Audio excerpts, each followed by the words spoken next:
ഉണ്ണിയെ കണ്ടാൽ അറിയാം ഊരിലെ പഞ്ഞം. ഈ പഴഞ്ചൊല്ല് പലവട്ടം പറയുകയും കേൾക്കുകയും ചെയ്യാത്തവരായി നമ്മുടെ കൂട്ടത്തിൽ ആരും തന്നെ ഉണ്ടാവുകയില്ല. ഉണ്ണിയെ കണ്ടാൽ, അതായത് ഒരു വ്യക്തിയെ കണ്ടാൽ അയാളുടെ വീട്ടിലെ മാത്രമല്ല നാട്ടിലെയും പഞ്ഞത്തെക്കുറിച്ചറിയാം. വാസ്തവത്തിൽ ഇത് ദാരിദ്ര്യത്തെ പരാമർശിച്ച് വീടിനെയും നാടിനെയും കളിയാക്കി താഴ്ത്തിക്കെട്ടുന്ന പഴഞ്ചൊല്ല് തന്നെയാണ്. എന്നാൽ ഇതിനുള്ളിൽ ഒളിഞ്ഞിരിക്കുന്ന വസ്തുത, അതായത് ഫാക്ട്, നമ്മൾ കാണാതെ പോകുന്നത് ശരിയല്ലല്ലോ. ഒരു വീട്ടിലോ നാട്ടിലോ ഇല്ലായ്മയുണ്ടെങ്കിൽ അത് അവിടുത്തെ പ്രജകളുടെ ശരീരത്തിൽ തീർച്ചയായും പ്രകടമാകും. ആഹാരത്തിന്റെ, പ്രത്യേകിച്ച് പോഷകാഹാരത്തിന്റെ കുറവുണ്ടെങ്കിൽ അത് ആളുകളുടെ ശരീരങ്ങളിൽ തന്നെയായിരിക്കും ആദ്യം പ്രതിഫലിക്കുന്നത്. എല്ലും തോലുമായി മെലിഞ്ഞും ക്ഷീണിച്ചുമിരിക്കുന്ന ആണുങ്ങളും പെണ്ണുങ്ങളും ഒരു കുടുംബത്തിന്റെയോ സമൂഹത്തിന്റെയോ പട്ടിണിയുടെ അടയാളമായി മാറാറുണ്ട്.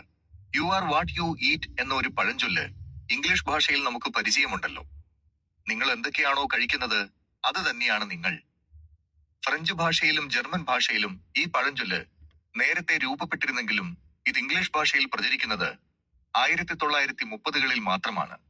അമേരിക്കൻ ന്യൂട്രീഷനിസ്റ്റ്, അതായത് പോഷക വിദഗ്ധൻ വിക്ടർ ലിൻഡ്ലാർ ബ്രിഡ്ജ്ഫോർഡ് ടെലിഗ്രാഫ് എന്ന മാധ്യമത്തിൽ എഴുതിയ ഒരു കുറിപ്പ് വഴിയാണ് ഇത് ജനപ്രിയമായത്. ഭക്ഷണമാണ് ആരോഗ്യത്തെ നിയന്ത്രിക്കുന്നത് എന്ന് ഉറച്ചു വിശ്വസിച്ചിരുന്നയാളാണ് Victor ലിൻഡ്ലാർ.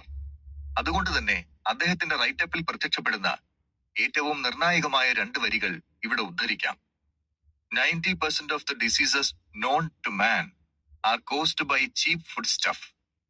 You are what you eat. മനുഷ്യൻ അറിയാവുന്ന 90% രോഗങ്ങളുടെയും കാരണം മോശമായ ഭക്ഷണ പദാർത്ഥങ്ങളാണ്. നിങ്ങൾ എന്തൊക്കെയാണോ കഴിക്കുന്നത് അത് തന്നെയാണ് നിങ്ങൾ. ഇന്നത്തെ ഭക്ഷണ സംസ്കാരത്തിൽ അടങ്ങിയിരിക്കുന്ന പോഷണങ്ങൾ എന്ന വിഷയമാണ് ഇപ്പോൾ ഇവിടെ നമ്മൾ ചർച്ച ചെയ്യാൻ ഉദ്ദേശിക്കുന്നത്. ഏറെ തിരക്കുള്ള ഇന്നത്തെ ജീവിതം സുഗമമായി തീരണമെങ്കിൽ ഏതെങ്കിലും കമ്പനി മുൻകൂട്ടി നിശ്ചയിച്ച പലയിനം ഭക്ഷണ പദാർത്ഥങ്ങൾ ഇരിപ്പിടത്തിൽ കിട്ടണം. അല്ലെങ്കിൽ നമുക്ക് വളരെ എളുപ്പത്തിൽ സ്വയം ഒരുക്കാവുന്ന ഭക്ഷണ പദാർത്ഥങ്ങളുടെ ചേരുവകളെങ്കിലും ഇല്ലാതെ പറ്റില്ല എന്ന് വന്നിരിക്കുന്നു. വേഗത കൂടിയ ജീവിതത്തിന്റെ ഭാഗമായി പുതിയ തരത്തിലുള്ള ഭക്ഷണ സംസ്കാരം തന്നെയാണ് ഇന്ന് രൂപപ്പെട്ടിരിക്കുന്നത്. നമ്മുടെ ഓരോരുത്തരുടെയും ശരീരത്തിന് അനിവാര്യമായ പോഷകങ്ങൾ സമ്മാനിക്കുന്നതാണോ പുതിയ തരത്തിലുള്ള ഭക്ഷണ സംസ്കാരമെന്ന് ഇനിയെങ്കിലും ആലോചിക്കേണ്ടതുണ്ട്. അതോ അത് നമ്മുടെ ഓരോരുത്തരുടെയും ശരീരത്തിന് ഹാനികരമായ ഘടകങ്ങളെയാണോ സമ്മേളിപ്പിക്കുന്നത്? ആരോഗ്യം മാത്രമല്ല, ഫിറ്റ്നസ് കൂടി ഇന്ന് നമുക്ക് ശ്രദ്ധാപൂർവം സംരക്ഷിക്കേണ്ടതുണ്ട്. സ്വാഭാവികമായും നമുക്ക് മെനു കാർഡ് മാത്രം പോരാ, ഡയറ്റ് ചാർട്ട് കൂടി വേണ്ടിവരും. ഭക്ഷണങ്ങളുടെ അടിസ്ഥാനപരമായ വിഭാഗങ്ങളെ മനസ്സിലാക്കി അവ ക്രമീകരിക്കേണ്ടതുണ്ട്. ഇല്ലെങ്കിൽ നമ്മുടെ ആരോഗ്യം മാത്രമല്ല, സൗന്ദര്യം കൂടി അപകടത്തിലാകുമെന്ന് സാരം. മാംസഭക്ഷണമായാലും സസ്യഭക്ഷണമായാലും ചിട്ടയോടെ ക്രമീകരിക്കേണ്ടത് ഇപ്പോൾ ആവശ്യമായിരിക്കുന്നു, അല്ല അത്യാവശ്യമായി തന്നെ മാറിയിരിക്കുന്നു എന്ന് നമുക്ക് ഓർമ്മയുണ്ടാകണം. An apple a day keeps the doctor away. ഒരു ആപ്പിൾ ദിവസേന കഴിച്ചാൽ ഡോക്ടറെ അകറ്റാം. ഇംഗ്ലീഷ് ഭാഷയിൽ 19ാം നൂറ്റാണ്ട് മുതൽ തന്നെ സാമാന്യമായി കണ്ടുവരുന്ന മറ്റൊരു പഴഞ്ചൊല്ലാണിത്. ആപ്പിൾ കൃഷിക്ക് പ്രോത്സാഹനം നൽകുന്നതിനായി എഴുതിയ മുദ്രാവാക്യമാണോ എന്ന് വേണമെങ്കിൽ ആർക്കും സംശയിക്കാം. എന്നാൽ ഇതിനുള്ളിൽ വസ്തുത അഥവാ ഫാക്ട് ഒളിഞ്ഞിരിക്കുന്നുണ്ട്. ആപ്പിൾ മാത്രമല്ല, പോഷകങ്ങൾ അടങ്ങിയ ഏത് ഭക്ഷണ പദാർത്ഥവും ദിവസേന കഴിച്ചാൽ ഗുണം ചെയ്യും. രോഗം ബാധിച്ച് കിടക്കേണ്ടി വരില്ലെന്നും ഒരു ഡോക്ടറെ വിളിക്കേണ്ടി വരില്ലെന്നുമാണ് ഇതിനുള്ള ഏറ്റവും വിപുലമായ അർത്ഥം.